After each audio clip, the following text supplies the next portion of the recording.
So, is there any advice you would like to give authors about working with publishers? You've touched on a little bit of that already, but is there anything specific you would like authors to know? I think just be realistic. Be honest with yourself about the criticism you get, because you're going to put it out there. You're going to put a book out there, and the publisher should, by all definition, be on your side.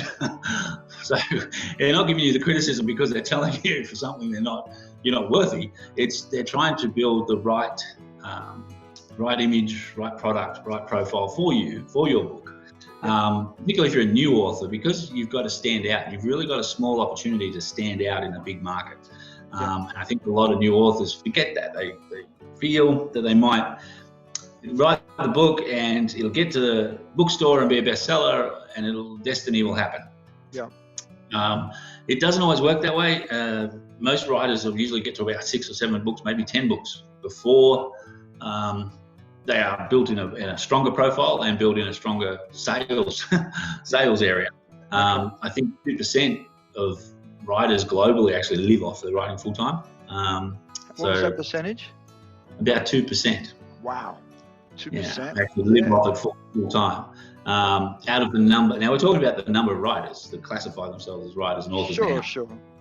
20 years ago it was about probably 18%. And but now, say J.K. Rowling probably takes up a big chunk of that 2%. Yeah, J.K. Rowling, Stephen King, Dan Brown. You can walk into a book and name the top 10 very easily. We've all seen their names in the last 30 years. And the interesting thing is they've been there for 30 years. Yeah. And that's what a new author has to understand. It took them 30 years to be our every name. New authors break out, and there's new authors, Jane Harper, there's new authors happening in Australia all the time. And that's awesome. But the percentage, to sell, I think the ratio at the moment is to be a best-selling author in Australia, you have to sell 10,000 copies. Right. As a new author, most of our authors, our goal is usually between 1,000 to 1,500 first round selling books, just to set them up. And that's an introductory sale model. Yeah. If we do a well sale, that's conservative. If we do a well selling book, that double or triples, and that's great. That's for us in our agency. That's a new authors, best selling authors market, and that's what and that encourages them. COVID has affected sales, of course. A lot of agencies and businesses had to adapt quickly. I think bookstores being closed down took everyone by surprise for a while, business and libraries. So we had to adapt all of that. But for authors, I'd say just be realistic with yourself and trust your publisher. It is hard. I have authors who talk to me and they say that I'm a bit salesy in the way I talk. I'm passionate. I'm enthusiastic. So I have a salesman's nature. I've done it for a long time, I guess. So everything I can say sounds like a spin. But the thing is that if I wasn't that way, would you have confidence in me selling you?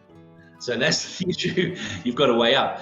For you, I might not be the right personality, but for your book and your business of selling it, I might be the best personality. So that's, again, looking at the publishing personality as much as the author's personality that marry up.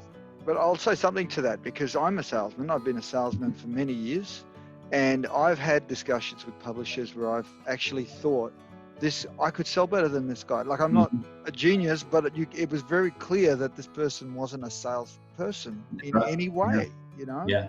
And I just thought, man, if I sign with them, this book will go nowhere, because I don't value their ability to take it to market. Maybe that sounds a bit arrogant. I don't mean for it to sound arrogant, but if you're paying salesman, I see it in people. Yeah. If you're investing in the process as well, because that's the hybrid model. If you're investing in that option, self-publishing element, who's paying someone to print and promote your book, or something else is happening. Yes, if you don't have that confidence, I agree. I've been the same. I've had job interviews where I've stopped and said, look, I don't really want to work for you because I don't believe that you offer me the opportunities where my personality will shine. And that's what you've got to identify, and that's knowing yourself and being realistic. Knowing your product. So you know your book needs work, great, be honest, great, let's work on it together. That's working to the goal, and we'll have a good product and we'll both make money. So I think if I can add one bit to that, it's I think sometimes we all, you know, a lot of authors say, I want to get that contract. I desperately want to get that contract. But I think there are times when you got to get that contract and push it back across the table and say, you know what, this isn't the one for me. You know, just because you've got that contract does not always mean you should sign it. No, negotiate it, read it, make sure it's right for you, you know? You know, so it's important that the author and the publisher align to the same goals and same benefits. And if the author doesn't push back a little, I think the publisher can take advantage of them. And that's another aspect of the ethics of the publisher. So you've got to weigh up, as I said in your investigations, what the legalities, transparency and effects are, and push against the measure. You know, is this part negotiable or that part negotiable? Can I have this many copies instead of that many? Can I do this instead of that? Sometimes publishers can do that, and there's no reason not to ask. But if you let the thing slide, maybe later on you'll think, gosh, I could have done better than that. That's fine. Learning, there's no harm in being a bit challenging at the start to find out. Yeah, getting told no tells you you're at the limits, and sometimes that's good. You know you've asked. You know you've asked. That's right. Okay, final question. What makes Shawline Publishing Group different to other publishers? Gosh, I think I've already answered that in so many ways. You probably have, but let's hear it again. Yeah. I think for me, when I started the agency, I'm a writer as well. So when I started the agency, I wanted to create what I needed as a writer and give it to the other writers who didn't have it. I also wanted to protect other writers from going overseas. I knew that there was a big risk involved and a lot of cost involved if it went sour. I spoke to a lot of authors who have invested overseas and gained nothing. I mean, some horrible amounts of money that had no returns. And they weren't protected by the laws overseas if they couldn't really claim or defend themselves. So I wanted to create an agency that was transparent, able to communicate, able to be personable, have coffee with most of my authors until recently. And just unfortunately it's been like that. But just be able to work with them, align with them, understand them. I think working in Australia and having the same Australian surroundings, familiarities, we're able to get along a lot better. Having immediate access to them is good. I think they enjoy that. A lot of my writers like the fact that I try to respond very quickly to them, and no matter how silly or how they think might be silly, it's sometimes important to me because I don't think of something sometimes and go, oh, that's a good question. I'll work on that. So part of the evolution over the last few years has been what those questions are as design the agency as well. So we keep evolving to suit and fit to our writers' needs as much as we try and keep and build our resellers, help them during this time. It's been really challenging for the bookstores and the libraries, we know. So we've donated a lot of books. We've given a lot of books out there to help bookstores and libraries rebuild and recoup their products, as well as keeping our brand out there. That's part of it. But yeah, it's important to for us is to just be communicative, open, and I think aligning with our own professionals as well. We've got some wonderful in our team, as Stephanie and Catherine and Jody and everyone who works together to afford the best quality book that we can deliver, which we're blessed with. So I think that's important too, and they communicate with our authors directly and talk about those elements of the books that they're working on. And I think that's good to give the author a comprehensive involvement.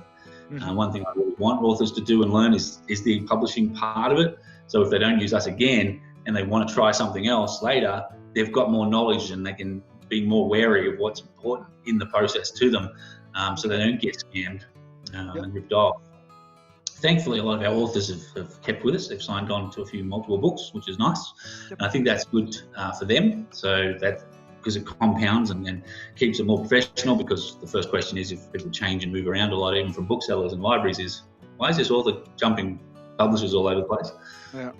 So there's issues with that. We want to make sure we keep the author profile strong. So we care. I think it sounds corny, but I really do care about the authors I work with. I want good friends, a good community, and those that come to us obviously look for that from us as well. So we care. That sounds like as good a reason as any. I like it. Very corny.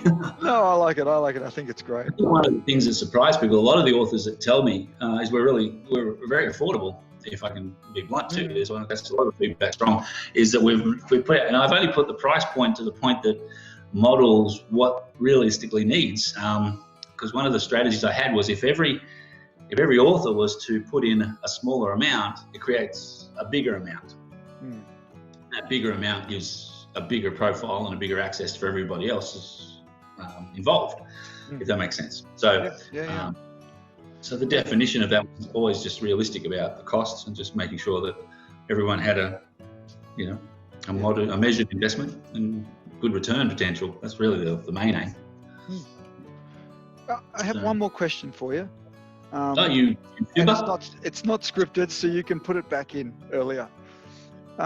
So the one extra question I had for you was, I think what I'm seeing when you look at the market at the moment at different publishers and things like that, it's like some of them are seeing the author as the customer, and it's like, how much money can I get out of the author, as opposed to how much money can I get out of people reading this book, or how much can we develop this author in this book and the company behind it. What do you say to that? Do you see that as well, or?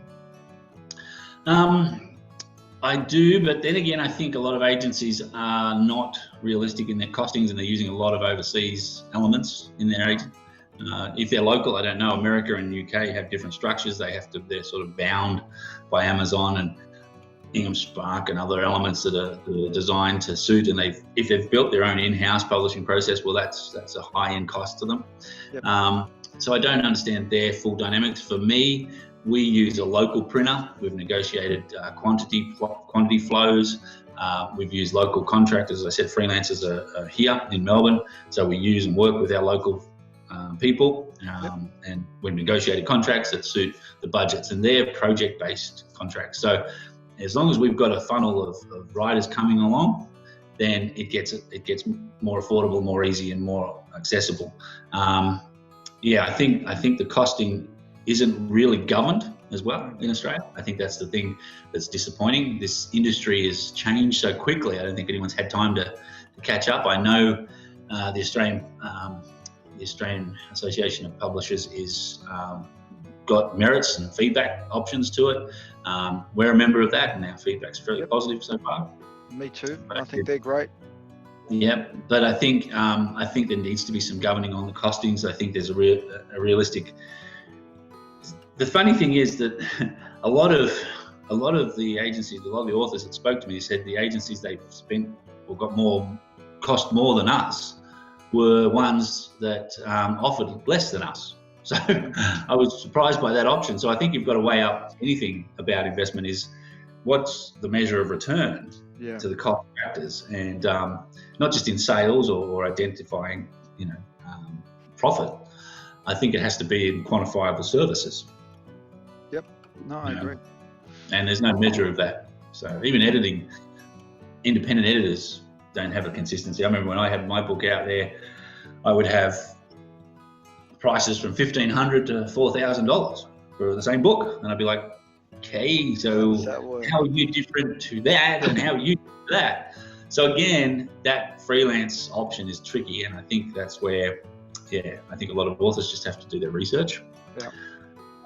Go with what they trust and uncover the best information from, and it's hard to say.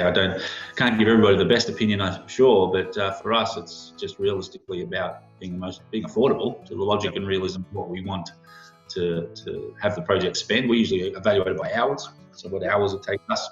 Sure. And work it from there. So sounds good. Yeah. All right, Bradley. Thank you for your time. Thank you for being so honest with us in this call. I think there was some great advice, some great information, I think, for authors who are looking at publishers at the moment and unsure which way to go. So really appreciate it. My biggest thing I could say in closing for any member is stay local. Yep. Stay in Australia. Do not go overseas at all. So that's my best advice. Good advice. Thanks very much, Bradley. Appreciate it. You're most welcome. Thank you, Andrew. And I appreciate your effort and time too, mate.